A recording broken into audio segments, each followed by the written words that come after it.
Tao po, cute ka ba? Animal ka ba? What's up mga kabukalbo? So for today's video ay magpa-rehabilitate ako ng ngipin ko mga kabukalbo dito sa Healthy Smile. It's been a year na rin kasi mga kabukalbo na hindi ako nagpa-rehab ng ngipin ko. Wow, rehab! So ayan na nga mga kabukalbo, tapos na nga ako niyan linisan mga kabukalbo, hindi lang ako nag-video. Ito yung una, yan o. Diba? Kala mo naman ay manganganak.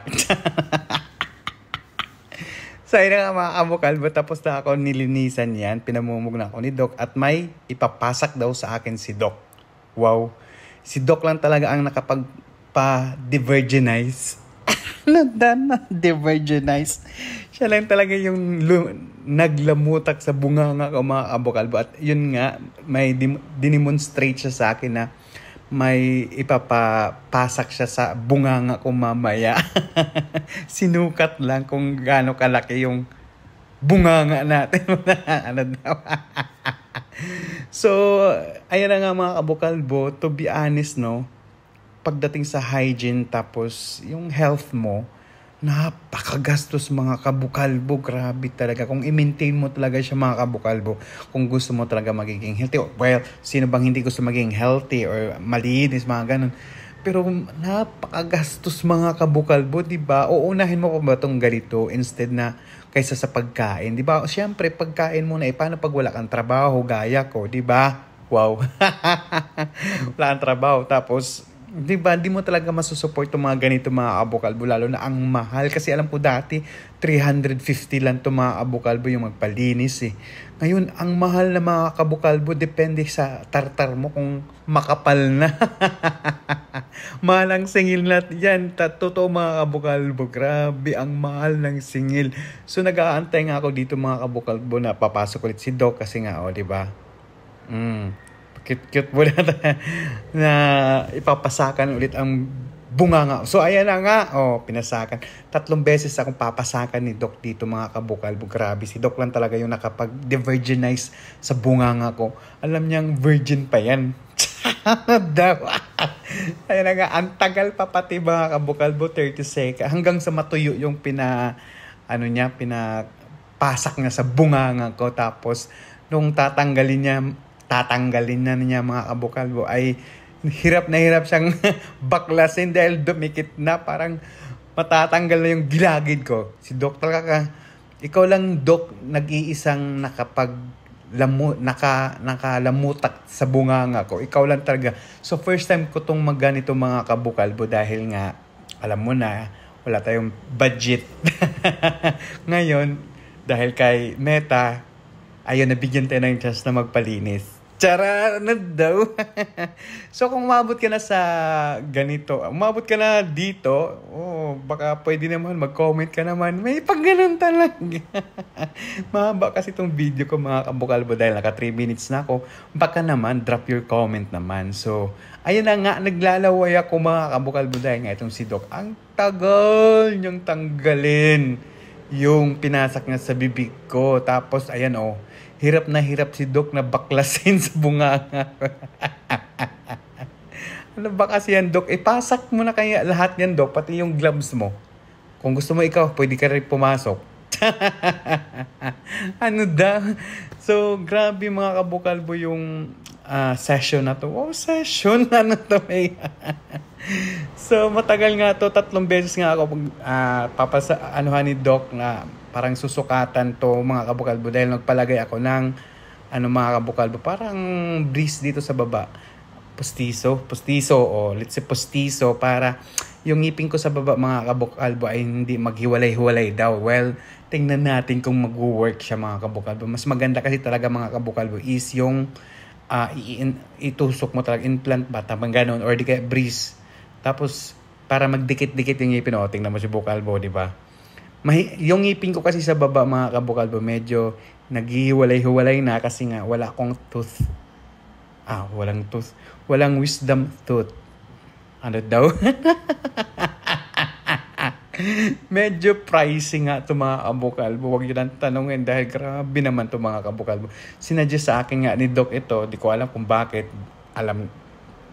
basta sinadjust lang niya sa akin na magpalagay ng ganito para yung sa ngipin. Kasi gusto ko nga sana mga kabukalbo is veneers. Wow, nung nag-inquire ako, tinanong ko magkano ang veneers mga kabukalbo. OMG mga kabukalbo. 5,000 per tooth. Per ngipin. Tooth kasi per ngipin mga kabukalbo. Grabe, kaya di talaga napakamahal mga kabukalbo. Pagdating, ayan na naman. Papasak na naman. Grabe talaga to si Doc. Pero believe ako kay Doc mga kabukalbo ha. Pag ganito mga dentist mga kabukalbo na gagaan ng kamay, parang hindi ka matatakot eh. Akala mo naman ay kakatayin eh. No? Diba? Kasi nga kung mahina yung ano mo, yung self-confidence, tolerance mo, mababa yung tolerance mo pagdating sa anesthesia, talagang manginginig ka mga kabukalbo eh, di ba? Di ko alam bakit nanginginig ako or natatakot ako sa anesthesia mga kabukalbo. Ano ba yan? Para ako nitong tinuli dito. Si Doc lang talaga yung sa bungang, naglamutak mga kabukalbo. Grabe, nangakangalay. Na yung tapos, ang tagal-tagal mong linisan, tapos yung may mga ganito-ganito pang ginawa sa bunganga mo. Talagang tulo laway ka mga kabukalbo. Pero to be honest mga kabukalbo, di ba yung pag mga dentist ay mga gaan ng mga kamay, hindi, mafe-feel mo na talagang, yung hindi ka matatakot, di ba? Kasi merong ibang dentist mga kabukalbo na natry ko na rin yun na magpabunot ng ngipin, na mabigat yung kamay mga kabukalbo. Diyos ko. Ay nako, kaya yung ganun, sarap sapokin siya. Oh, di ba? Oh. Buti lang talaga cute si bukalbo nyo. Tsara! So ayan, nakadalawa ng pasak si Doc sa bunganga natin mga kabukalbo. Tapos, ayun na naman, ulit na naman. Ito na naman mga kabukalbo, may pinipipera naman si Doc para ipapasak sa bunganga natin. Well, talaga, mahal talaga mga kabukalbo yung yung mag-maintain ka ng, hygiene mo. Yung mga ganito, palinis ng ngipin, palinis ng kung ano. Napakamahal talaga. Advice pa naman ni Doc na every 6 months daw na magpalinis. Paano na lang kung wala kang pera, di ba? Wala kang trabaho. Di ba? Hahayaan mo lang talaga. Toothbrush na lang. Paano pag yung pera mo sakto lang pambili ng pagkain? Di ba? Wala mga kabukalbo eh. Kaya di mo rin masisisi yung iba kung bakit ganun yung ipin, wala nang ipin.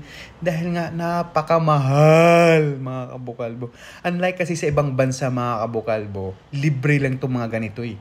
Insurance lang yung babayaran mo. Sagot na ni insurance yung mga palinis ng ngipin. Basta yung mga pagdating sa hygiene mo mga kabukalbo ay libre na yan sa ibang bansa. Dito lang sa Pilipinas napakamahal. Grabe, kaya tara na, mag-ibang bansa na tayo. Sayang na nga mga kabukalbo. Diyos ko. Bigla nga ako nang hina dito mga kabukalbo nung nalaman ko na, ay, ganun pala siya kama. So, ayan na nga. Pinapasa ka na naman. Ano ba yan, Doc? Ikaw lang yung nakapag-divergenize talaga sa bunganga ko. Nakatatlo talaga. Grabe si Doc talaga. Pero, nasa site ko si Doc mga kabukalbo. Ang ganda niya. Di ko alam ano pangalan ni Doc eh. Pero maganda siya mga kabukalbo. Siya, yung talagang ini-entertain, kanakausap ka, yung ganun. Talagang, siya, legit na doktor. So, dito lang pala tong Healthy Smile mga kabukalbo, located sa SM Lucena City. Wow, layo no? Ang dami sa Manila, pero dito pa talaga sa Lucena. So, nandito kasi ako sa Quezon Province. Alam mo na, may Tagaytay. So, silip-silip ka, Doc. Nakisyoso ka. Tismoso din dito. Nung nakita niya, nagbi-video ako. Takot ka pala sa camera, Doc eh.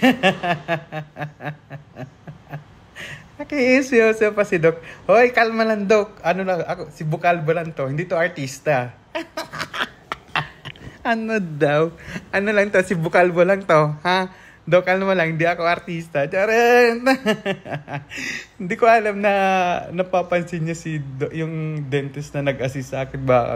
Dahil siguro busy, may ginagawa. Or baka, hindi ko alam. Nakikiusyoso din siya mga kabukalbo dahil wala siyang clients. So, ayan na nga. Ayun, no, nagchichismisan pa yung dalawa mga kabukalbo. Tamantalang ako, nangangalay na yung bunganga ko.